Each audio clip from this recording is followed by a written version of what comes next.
apa itu peak week dan macam mana nak buat.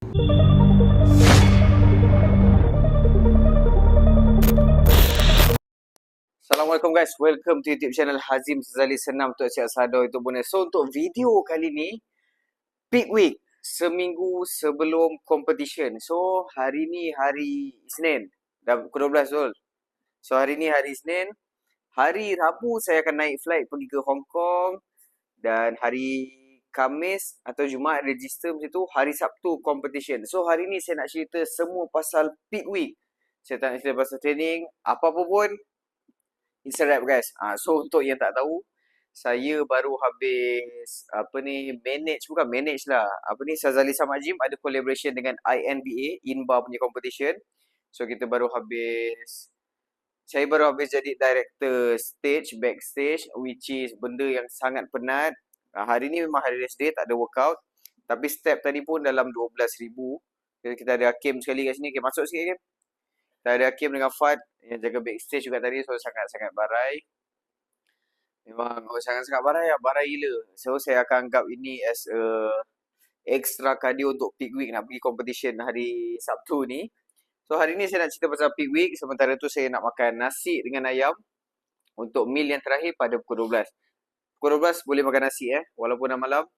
Saya tak pernah lah buat video pasal peak week. Apa itu peak week dan macam mana nak buat. So peak week ni adalah minggu-minggu terakhir sebelum competition. Ataupun kalau bukan competition, ada orang buat peak week untuk photoshoot pun ada. So peak week ni nak bagi badan dia nampak yang paling wow untuk ambil gambar ke, untuk competition ke.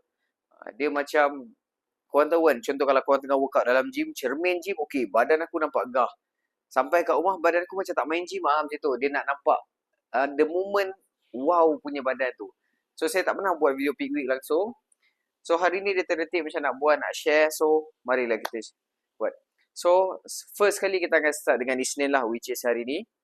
Selalunya hari Isnin ni saya buat back workout. Tapi hari Isnin, hari ni saya akan buat leg workout, kaki. Selalunya kaki saya akan buat hari Rabu tau. Tapi kenapa saya awalkan dia? Sebab competition hari Sabtu. Bila saya buat kaki hari Rabu, Khamis, Jumaat, Sabtu, dia ada 3 hari untuk kaki saya rest. Selalunya kaki kita perlukan dalam 72 jam untuk betul-betul recovery. So saya awalkan hari Isnin. So bila sampai hari Sabtu, kaki saya dah tak sakit. So saya boleh flex dengan jaya ni dekat competition Hong Kong nantilah. So Isnin tu kita akan buat leg workout. Lepas tu kita akan buat apa body sampai ke competition ni lah. Tapi sehari sebelum competition, selalunya saya akan rest. Make sure badan saya ada energi untuk rehat, recovery. Sabtu kita akan go all out. Okay. So pemakanan pula. Hari Isnin saya akan makan macam biasa, macam diet-diet dan sebelum ni. Sebelum tu guys, peak week ni bukannya masa untuk kau, badan kau magic tau, terus berubah, tak ada. Peak week ni selalunya di hujung-hujung tu kita nak bagi a perfect look. So apa-apa pun, preparation daripada permulaan diet tu, dah 2-3 bulan, itulah the whole journey yang menentukan badan korang tu jadi ke tak jadi. Peak week tu dia just around 20-30% lah untuk dapatkan yang good look ataupun kurang makan sikit ataupun alamak terlebih makan sikit. Tapi selebihnya the whole journey prep tu, okay. So Isnin saya akan makan macam biasa. Macam sekarang ni kalori saya dalam 1,007 ke 1,008. Hari Selasa saya akan buat depletion, carb deplete. Rabu saya akan buat carb deplete. Carb deplete tu apa? So dalam muscle kita ni ada glycogen, okay. So carbs dan juga air. So bila kita makan carb, glycogen tu akan full lah. Alright. So saya akan buat deplete carb. Saya akan rendahkan carbo intake saya. Kalori sama dalam 1,006. Kalori tak berubah. Cuma saya lebihkan protein intake saya. Lebihkan ayam, ikan, telur ke tak ada telur sama ayam dan ikan. Tapi karbohidrat saya akan rendahkan sikit. Sebab saya nak bagi muscle saya ni deplete. Okay. Nak bagi umpama sponge. Okay. Sponge tu saya tak nak bagi dia air langsung, tak nak bagi dia kembang. Saya nak bagi dia betul-betul kecut tu. Okay. So badan akan flat dah hari Selasa dan juga Rabu. Mesti akan flat guys. Jangan risau. Ada setengah orang cakap, bang, badan kau flat ni, kau kena load ni bagi kembang balik. Makin flat sebenarnya, makin shredded, okay. Apa-apa pun disclaimer, ini apa yang pengalaman saya sepanjang 8 tahun saya dalam bodybuilding ni, 8 ke 9 tahun. Ada berbelas kali competition yang saya masuk. Kalau korang tak nak ikut cara saya, korang terpulanglah masing-masing. Ni saya just share je. Mungkin ada yang tahu, mungkin ada yang tak tahu, mungkin ada yang pernah buat, mungkin ada yang tak pernah buat. So, saya just share and let it be je lah. Okay. So, hari Selasa dan juga Rabu, saya akan buat depletion. Saya akan rendahkan karbohidrat. Saya akan bagi badan saya shrink sikit. Shrink kan, flat sikit. Bagi bila pump tu pun rasa macam kosong, lemau je. Sebab karbohidrat, sumber energi tu tak ada kan. Masuk hari Khamis dan juga Jumaat, saya akan buat carbo loading. Carbo loading, so bila badan kita dah flat, dah shrink tu, lepas tu kita buat carbo loading, umpama sponge dia dah kering. Macam saya cakap, sponge dah kering tadi kan. So bila letak air, dia akan jadi full dan full lah. Fullness, okay? Glycogen dah full. So bila hari Sabtu tu, kita pump sikit je, muscle kau dah kembang dan shredded. Tapi nak buat carb load ni dia kena tengok condition badan dan beberapa faktor lah. Sebab kalau tersalah contohlah macam terdeplete lama sangat, mungkin carb load tu dia kena lebihkan sikit. Sebab badan take times untuk refill balik all the glycogen. Okay?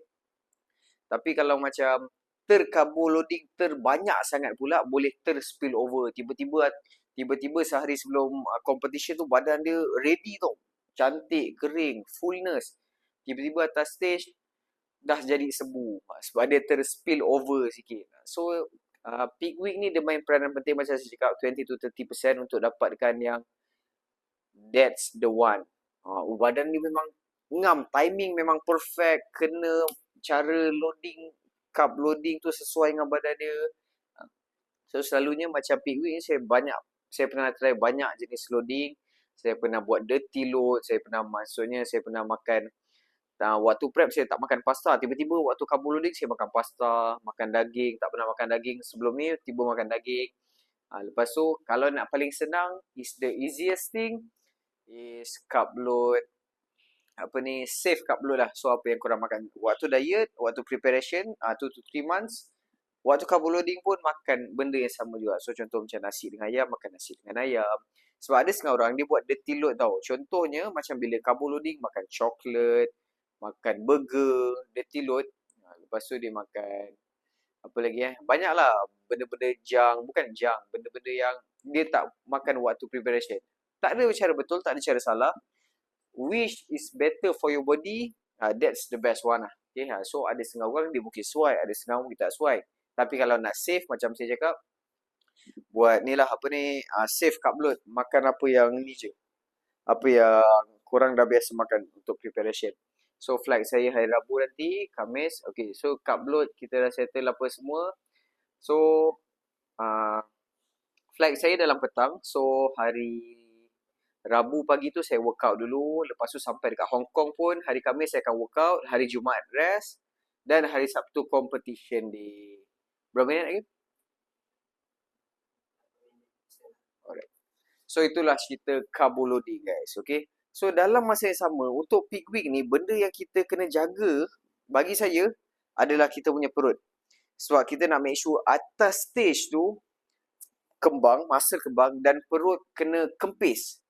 Okay. Itu sangat susah sebab nak muscle kembang dan perut kempis. Selalunya kalau korang pergi pantai, kau akan tengok muscle orang tu kembang lah. Tapi perut dia pun kembang juga. Sebab apa? Sebab baru makan burger dan sebagainya.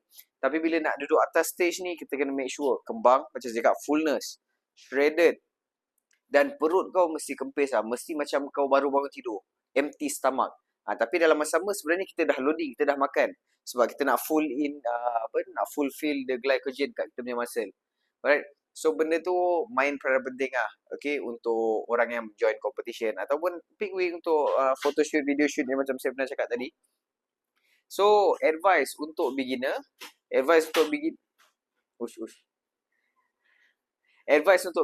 adalah macam saya cakap, try untuk buat safe carb load. Jangan terlampau. Bila carb load tu kan nak terus pergi 2-3 kilo nasi carb load, tak payah. Slow je naikkan. Okay, dia punya amount of carbs and calorie. Cuma waktu carb load, okay, kau biar lagi. Waktu carb load, macam saya cakap tadi waktu depletion carb saya kurang, and waktu carb load carb saya akan naikkan tinggi dan protein saya akan kurang.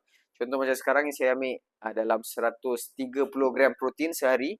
So waktu carbo loading nanti mungkin saya akan pergi dalam 80 gram protein je. Sebab saya tak perlukan protein sangat untuk recovery. Sebab saya nak hit the carbo loading to fulfill my glycogen at my muscle.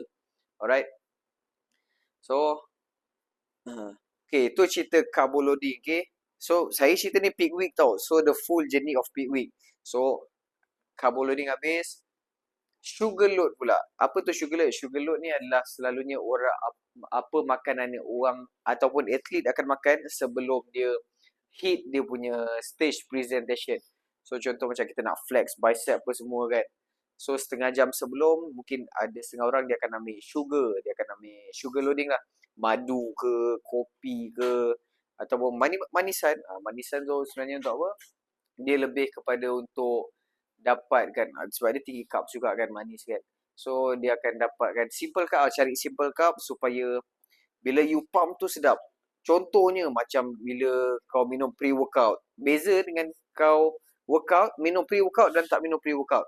So bila minum kan dia punya pump kan lagi syahdu dan dia punya muscle tu kick in lah. Daripada kalau tak minum kan dia macam lambat sikit kan. So ada setengah orang dia akan buat method sugar load, ada setengah orang tak buat, dia macam minum air kosong.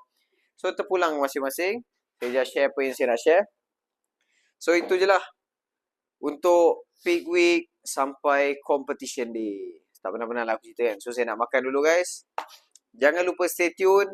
Dan guys, insyaAllah next video ni day 1 Hong Kong. Bye guys. Assalamualaikum. Thank you for watching. Jangan lupa subscribe. Apa-apa, kalau korang nak tengok update saya terkini, korang boleh pergi dekat tu TikTok saya ataupun IG saya dekat situ. Saya akan update semua kat situ, alright? Bye guys. Assalamualaikum. Jumpa Hong Kong.